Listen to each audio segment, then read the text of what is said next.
Hey, it's Thomas Mulrenny from CoolCleveland.com, and we're here in the basement of the Beachland Ballroom at Music Saves. And we're here with Ian Hunter. Welcome back to Cleveland. Oh, it's nice to be here. Yeah. You're the guy that not only did you write the song that was a huge television hit, and of course Drew Carey from Cleveland, so that's why. Yeah. But that song has become an anthem for this city. It's done a lot for this town. Where did that come from when you first thought about writing Cleveland Rocks? I mean, was it just your knowledge of Cleveland? I mean, Yeah, I mean, when we first came round, this was the first town that took to us. So in our minds, this was the hippest place in America.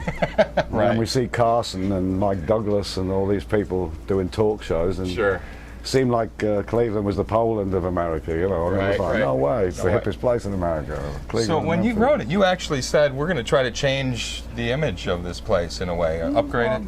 I was kind of resented that the coasts were taking the mickey out of Cleveland when Cleveland seemed to be picking up on people long before the coasts Right, were, you know. right. And the whole history with Alan Freed and coming up with Moondog. and the name rock and roll. Yeah, MMS was great to us over the years when Kid Leo was there. Sure, You know. the radio picked up on you guys. Now there was a version called England Rocks. Yeah. Did that come first? Did that come second? Ah, okay.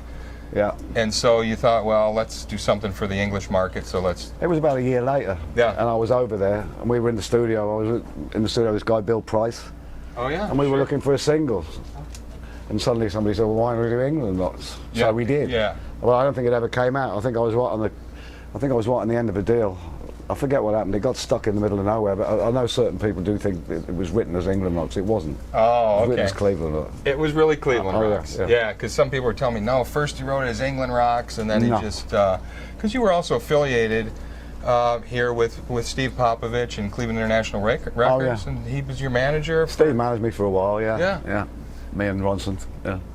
So that was a great era. You had great bands, and great music. You're Never Alone with Schizophrenic. That was with Steve. Fantastic And album. it did well, right? yeah. One of your best, people think, one of your best albums. I happen to like the last two albums. Rant was fantastic. That one seemed a little angrier than Shrunken Heads. Yeah. A little more geared towards England, whereas Shrunken Heads more towards America. Well, the actual title track is geared towards England, but the rest of it's more towards America. I see, okay, right. Do you feel, because you've been in the States now since what, 1980 or 75? 75? Yeah. 30s. Half my time there and half my time here. Right. Yeah. So how do you affiliate yourself now? Because it seems to me that with this Shrunken Heads album, you really embraced America as your own. It seemed like with Rant, you were really looking back at your home country and disappointed and death of a country and all that, death of a nation. Yeah. But with this album, have you finally said, this is really my country here now? I've lived here 30 years. No, I don't think that way. I mean, it's the world's a little claustrophobic, you know. Right. I don't, not really patriotic. I don't really believe in all that kind of thing. You know? Okay. I don't like it here, but it's bigger. It's the same as England. I do like it here in a lot of ways, but the political sort of aspect's got to change, and it is. That's a good thing about this country. It's big, and it's slow to change, but slowly it will. Right. You've got to get smart quick. Well, and it seems that the pendulum swings back and forth after you've watched for a while. You realize. Well, hopefully, Barack gives us some hope. Maybe he can do a bit of hoovering, you know. No kidding. That's who you're looking forward to. I would like to think that he wouldn't get messianic like Blair did, or you know. But yeah, I mean, a clean, smart guy like him, you know, might do. Clean and articulate, right? Very articulate, yeah. Nice. Talk about your songwriting. Where do your songs come? I mean, how does that start for you? The process, because you spent a lot of time in the early career focusing on rock and roll itself, the early Mott the Hoople well, that's what stuff. I grew up on, yeah. Right, and with I think really with the Mott album, you nailed rock and roll right in the head, and you still do a number of those songs live. Wish I Was Your Mother, the Ballad of Mott the Hoople. Yeah. Very seminal songs about this industry. Mm-hmm. But it seems like lately you've moved really away from that to some deeper subjects, if you will. Where does that all start for you? I don't know. I mean, the industry is no longer something that I like. You know, I try to keep on the fringe of it so that it don't upset you that much. you just, I don't know, I guess you get older and you develop and you turn to other subjects, you know. Right. I don't know, I mean, the idea, you're so happy when you get the idea. Right. It's the idea. I did a few movie tracks and they were great because they gave you the idea. The problem is getting the idea. Once you got the idea, it's just a question of cat with a mouse, you know. You just chase it around, mess about until you get what you want. Yeah. How do you work? How slow does it take you to get an idea, and then do you work it until it's completed, or do you have 10 ideas and you're working all of them at once? It's better if you've got 10 ideas or 5. Yeah. If you're stuck with one, you'll drive it into the ground. You know, it's good to have 3 or 4. Right. If one's getting a little tedious, then you slip over to another one, and you don't want to, but when you do, it works. Right. Right. Yeah. So you're playing a little game with yourself in your mind here. Yes, what you wanted, it's because your conscious mind that's controlling you, and really what you're doing here is subconscious, so your conscious is getting in the way. I mean, the art is to get bypassed, you know. Yeah. Hemingway used to start the next line of the next paragraph when he was ready to quit, because he wanted that sort of jump start. Yeah. You know, instead of coming in cold and looking at a blank page. You have any tricks or techniques you use when you're writing? Well, it's interesting you would say that, because if you have a band rehearsal, you'll find the minute the rehearsal's over, people play great. Yeah. Ronson would always like start something so much better than we'd just done After. when it was over. Yeah, I guess the pressure's off, you know. So keep the tapes rolling. You never know. Hope you catch something. Definitely, from the first minute to the last minute. Yeah. You talk about Ronson. You obviously were very close with him. You obviously miss him, and you still do a song, a tribute to him. Sometimes, generally. Yeah. Picasso.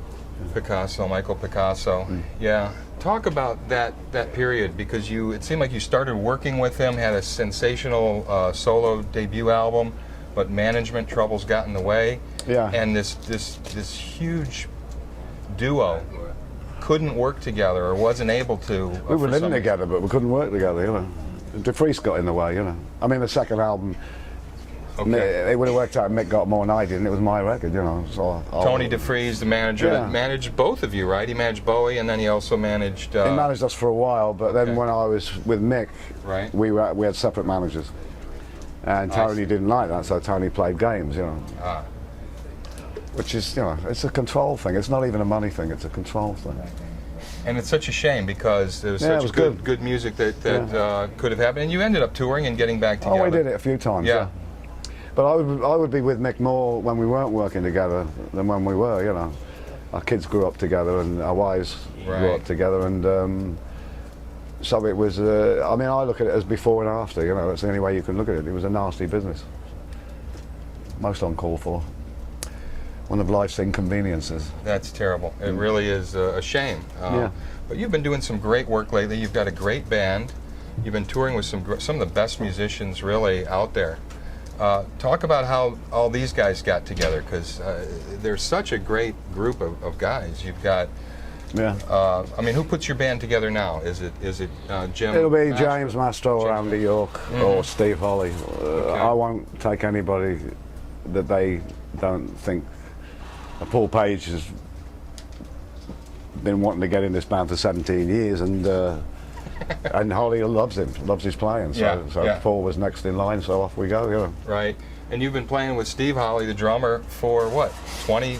I don't know. Back to the Ronson, days, right? Yeah, we were I don't know how long we've been playing actually. It's on and off. Our first time played 87, I think. Yeah. Like that, That'd be 20 years. 20 years. Yeah. Well, it's a fantastic. Can't get rid of him. he's talk about these guys. Playing his ass off at the moment. Isn't he? Yeah, last night and the night before. It's amazing. Yeah. He's a hard hitter. I like it. I'm a drummer myself, and I relate to it. There's a lot of dynamics going on as well. He's on top of the game at the moment. Yeah. Well, listen. Thanks for taking the time to talk to us. You're welcome. Have a great gig tonight. Thanks. Have a good tour. All right. Mr. Hunter. Hey, it's Thomas Mulready from CoolCleveland.com. Have a great week in Cool Cleveland. Thank you. All right. Brought my sons to see you. All right, mate. It's great meeting you, sir.